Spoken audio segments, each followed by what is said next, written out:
Assalamualaikum warahmatullahi wabarakatuh. Bagaimana kabarnya anak-anak?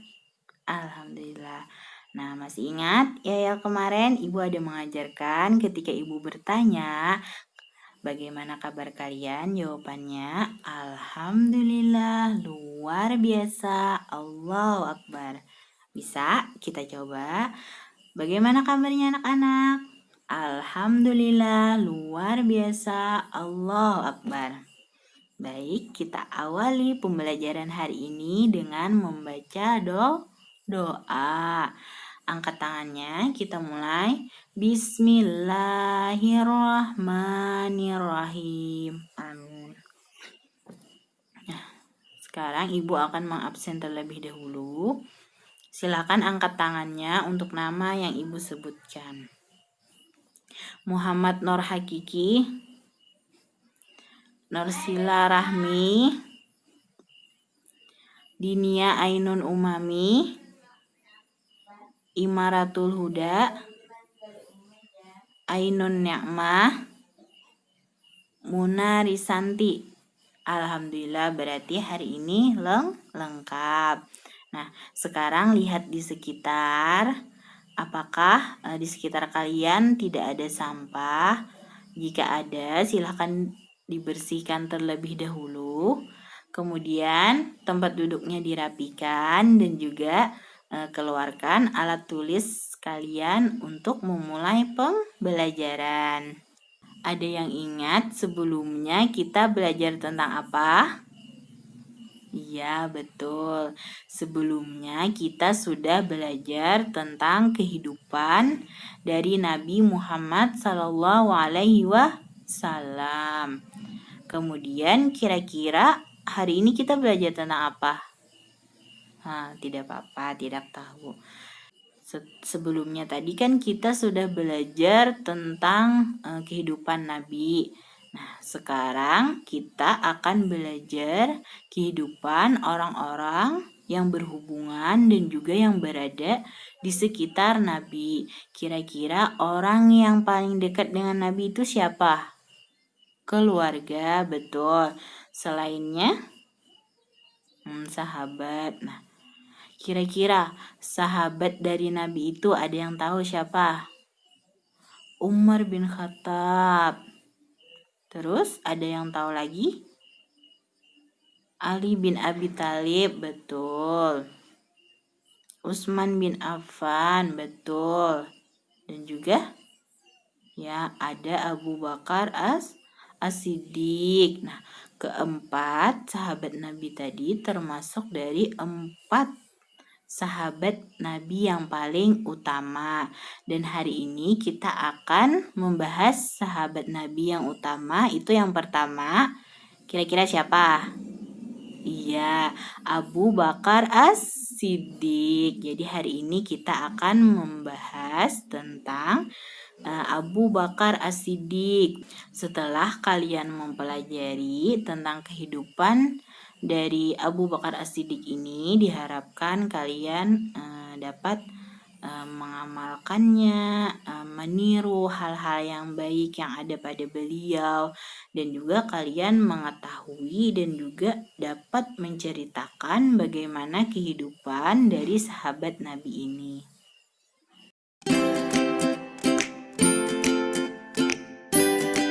Kita mulai pembelajaran hari ini. Sekarang yang pertama, lihat gambar di atas ini. Atau kalian buka pada buku paket itu halaman 37. Nah, di sana itu ada gambar sama dengan gambar yang di atas ini. Kira-kira itu gambar apa? Ada yang tahu? Ya, betul, pintar.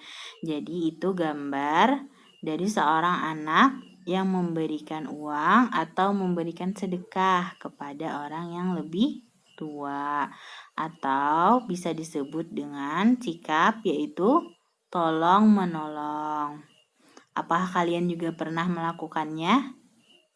Alhamdulillah, berarti kalian sudah melakukan dari sifat terpuji, yaitu tolong menolong.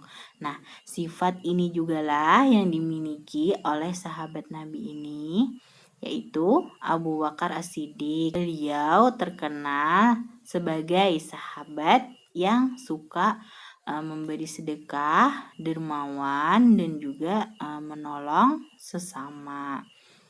Selanjutnya itu di bawahnya ada materi yang berjudul riwayat dan silsilah Abu Bakar As-Siddiq. Silahkan kalian baca terlebih dahulu. Nanti ibu akan meminta satu orang untuk menjelaskannya secara singkat. Silahkan. Sudah? Ya, baik, silahkan kepada Munari Santi.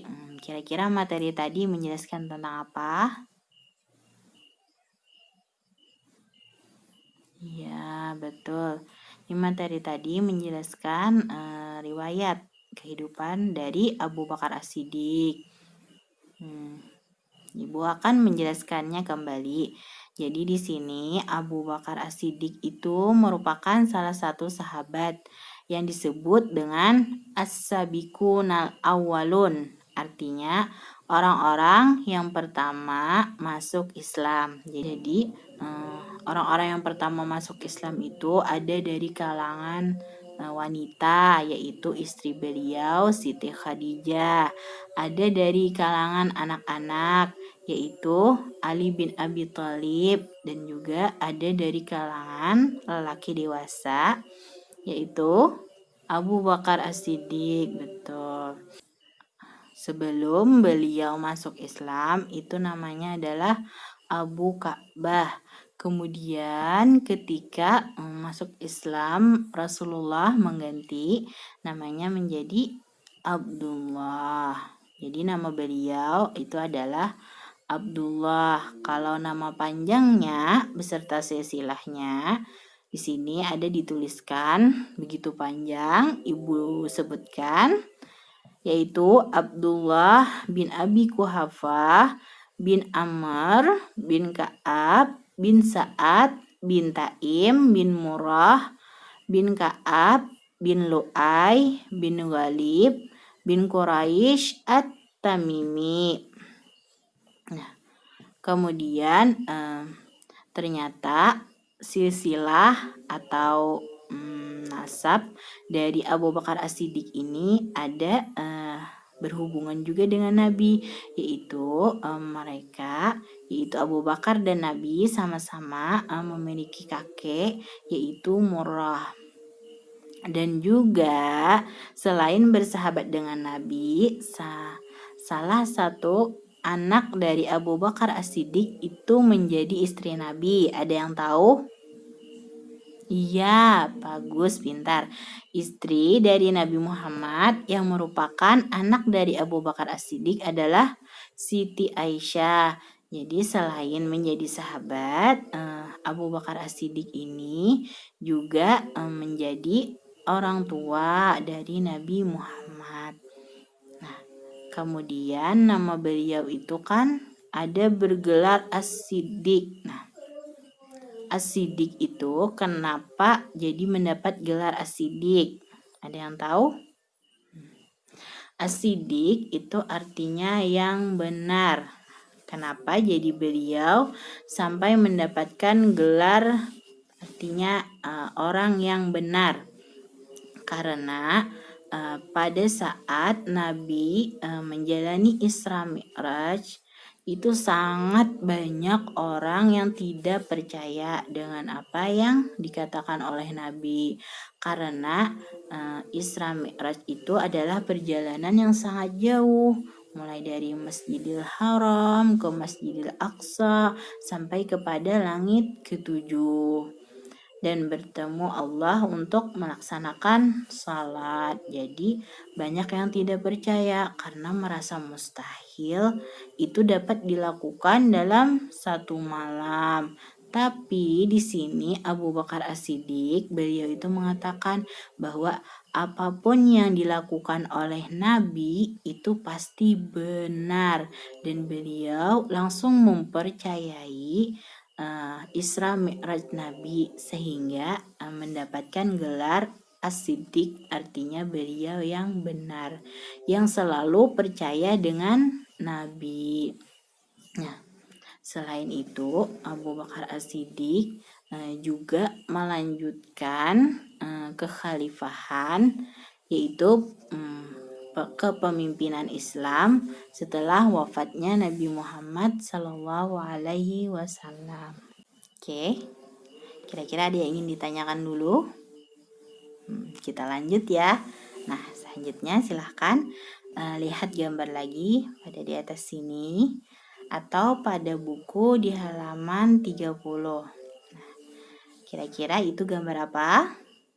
Ada yang tahu? Ya, gambar mengaji, membaca Al-Quran. Dan mereka melakukannya bersama-sama. Nah, dan siapa yang melakukannya itu? Anak-anak. Berarti mereka sejak kecil sudah melakukan aktivitas keagamaan. Mereka sejak kecil sudah menjalankan agama. Yaitu salah satunya dari gambar di sini, yaitu mereka membaca Al-Quran. Dilakukan oleh Abu Bakar As-Siddiq. Nah, walaupun sewaktu beliau kecil itu Islam itu belum ada, tapi beliau itu sudah terjaga. Artinya beliau tidak melakukan suatu hal yang buruk, seperti beliau tidak menyembah berhala, beliau tidak ikut mabuk-mabukan, tidak ikut berjudi. Artinya beliau sejak kecil sudah menjadi anak yang baik. Nah, kemudian di bawahnya itu materinya berjudul Kepribadian dari Abu Bakar As-Siddiq. Nah, sekarang kalian akan membentuk menjadi 2 kelompok. Jadi silahkan 3 orang untuk membentuk kelompok. Kemudian mendiskusikan tentang materi dari kepribadian Abu Bakar As-Siddiq ini. Dan kalian nanti menyampaikannya kepada ibu. Nah, jadi silahkan kalian baca materinya sesuai kelompoknya dan diskusikan. Nah, sudah? Oke, silahkan. Kelompok yang pertama, silahkan sampaikan hasilnya. Jadi, dalam materi kepribadian Abu Bakar As-Siddiq. Ya. Nah, kemudian kelompok 2 silahkan sampaikan juga kira-kira apa dari materinya ini tentang apa. Ya. Nah, berarti intinya sama ya. Segala hal perbuatan baik itu dilakukan oleh Abu Bakar As-Siddiq sejak beliau kecil. Nah, di antara yang paling menonjol dalam kepribadian beliau itu adalah beliau dermawan. Seperti yang Ibu jelaskan di awal tadi, beliau sangat suka bersedekah. Selain itu juga beliau memiliki sifat jujur karena profesi atau pekerjaan beliau adalah sebagai pedagang, betul. Dan juga beliau terkenal menjadi pedagang yang jujur dan juga amanah. Selain itu juga beliau memiliki sifat atau kepribadian yaitu suka menolong dan peduli terhadap orang lain. Selanjutnya itu materi tentang perjuangan Khalifah Abu Bakar As-Siddiq dalam berdakwah. Silahkan kalian mendiskusikannya kembali bersama kelompok yang tadi. Kemudian ketika sudah mendiskusikannya, tuliskan poin-poin penting dalam materi tersebut. Oke, baik, bisa? Ya, silahkan. Baik, di sini Ibu sudah melihat jawaban dari kalian. Sebagian besar sudah benar. Poin-poin pentingnya itu diantaranya menyadarkan kaum murtad dan nabi palsu. Nah, Jadi kan setelah Nabi Muhammad itu wafat, yang menggantikannya adalah Abu Bakar As-Siddiq. Beliau berlaku sebagai khalifah atau sebagai pemimpin. Jadi setelah Nabi wafat, itu banyak orang yang keluar dari agama Islam. Kenapa? Karena mereka merasa bahwa ketika Nabi telah wafat, agama Islam itu juga telah hilang. Padahal di sini Nabi Muhammad itu hanya sebagai pembawa agama Islam. Jadi ketika beliau sudah wafat, Islam itu tetap ada, bahkan harus tetap berlanjut. Jadi di sini tugas dari Abu Bakar As-Siddiq adalah kembali menyadarkan orang-orang yang telah keluar dari Islam. Selain itu juga ada orang-orang yang mengaku sebagai nabi. Karena kan biasanya ketika nabi wafat itu ada penggantinya nabi yang lain. Tapi di sini Nabi Muhammad itu adalah nabi terakhir daripada umat Islam. Jadi setelah Nabi Muhammad wafat itu tidak ada lagi nabi yang lain. Jadi ketika banyak yang mengaku-ngaku sebagai nabi, mereka merupakan nabi palsu. Di antara yang paling terkenal itu namanya adalah Musailamah Al-Kazzab. Jadi dia termasuk Al-Kazzab, itu artinya dusta. Jadi dia merupakan nabi palsu. Nah, bagaimana cara Abu Bakar mengatasi atau menyadarkan kaum murtad dan juga nabi palsu ini? Yang pertama, Abu Bakar itu akan bernegosiasi dulu atau membicarakan secara baik-baik kepada mereka untuk kembali kepada agama Islam dan juga berhenti menjadi nabi palsu. Tapi ketika melakukan perundingan atau secara baik-baik, tapi mereka tetap tidak mau kembali dan tetap menjadi nabi palsu, maka cara yang kedua adalah memeranginya. Jadi dengan memerangi itu mereka bisa hilang dan juga tidak ada lagi yang murtad dan mengaku sebagai nabi. Poin berikutnya itu menyadarkan yang tidak membayar zakat. Jadi setelah Nabi wafat ini banyak sekali kekacauan dan juga hal yang terjadi. Selain dari ada yang murtad, ada yang mengaku sebagai nabi, di sini juga banyak yang tidak mau membayar zakat. Nah, di sana Abu Bakar As-Siddiq akan berusaha mengembalikan orang untuk membayar zakat, karena ketika orang tidak membayar zakat dikhawatirkan nanti tidak melaksanakan yang lain juga, karena zakat ini termasuk daripada rukun apa? Ayo, rukun Islam. Rukun Islam ada 5. Pertama syahadat, kedua salat, ketiga puasa, keempat bayar zakat, kelima naik haji jika mampu. Jadi yang ketiga tadi ada bayar zakat. Nah, kalau misalnya sebagian umat Islam tidak bayar zakat, dikhawatirkan nanti mereka juga meninggalkan rukun Islam yang lain seperti puasa, seperti salat. Jadi harus segera dihilangkan orang-orang yang tidak membayar zakat dan mengembalikan mereka menjadi umat Islam yang melaksanakan kewajibannya. Kemudian diantaranya juga adalah memperluas wilayah kekuasaan Islam.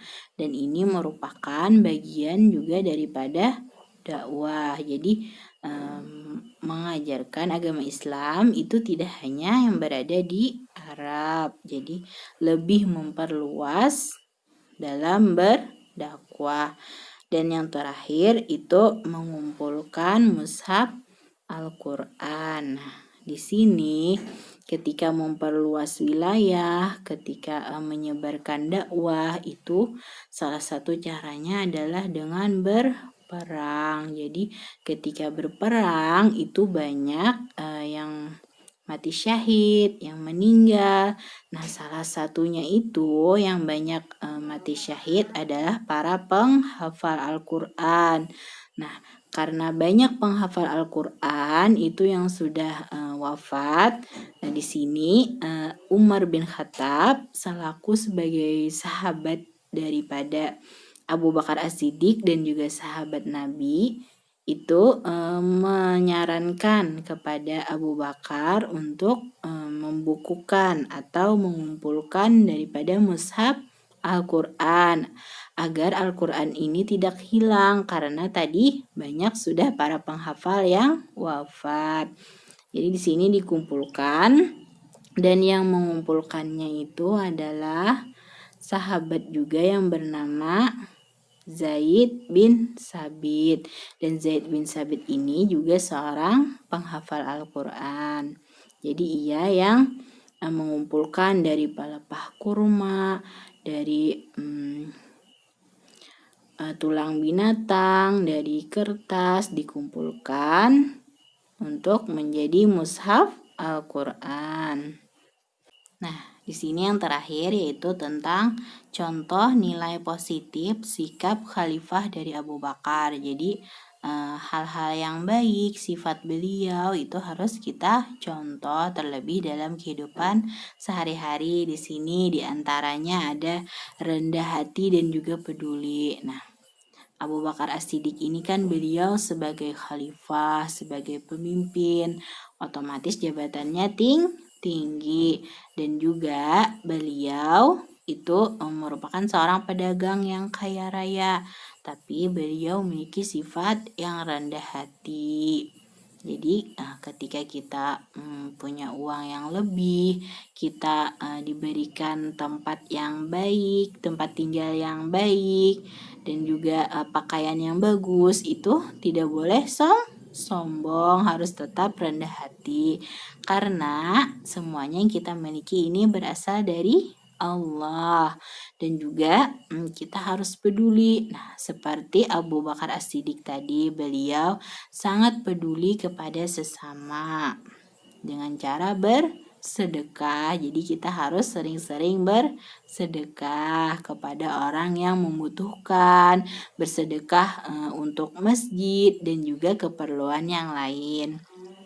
Selain itu, sikap beliau yang perlu kita tiru adalah dermawan dan juga suka menolong. Nah, salah satu yang beliau tolong itu adalah sahabat Nabi yang memiliki suara yang sangat merdu. Ada yang tahu siapa? Iya, pintar. Yaitu Bilal bin Rabah. Bilal bin Rabah itu dahulu adalah seorang budak dan beliau disiksa oleh majikannya, dan di sini Abu Bakar As-Siddiq yang membeli budak Bilal bin Rabah ini sehingga ia merdeka dan bisa menjalankan Islam dengan bebas. Kita harus mengamalkannya dalam sehari-hari, itu suka menolong. Misalnya teman yang lagi kesusahan harus kita tolong, teman yang memerlukan bantuan harus kita tolong.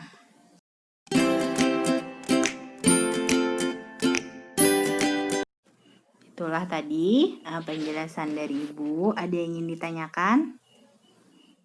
Nah, kalau tidak ada, Ibu yang bertanya ya.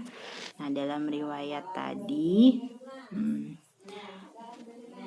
Abu Bakar As-Siddiq itu mendapat gelar yaitu As-Siddiq, betul. Kenapa jadi beliau mendapat gelar As-Siddiq? Ya, karena beliau membenarkan Isra Mi'raj daripada Nabi Muhammad Sallallahu Alaihi Wasallam. Kemudian kepribadian dari beliau contohnya apa? Dermawan, jujur, dan juga suka menolong. Bagus. Kemudian salah satu kekacauan yang terjadi setelah wafatnya Nabi. Ya, Nabi palsu. Tidak mau bayar zakat.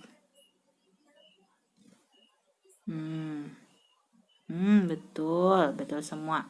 Jadi itu merupakan kekacauan yang ada setelah wafat Nabi, dan itu yang diselesaikan pada masa kekhalifahan Abu Bakar As-Siddiq.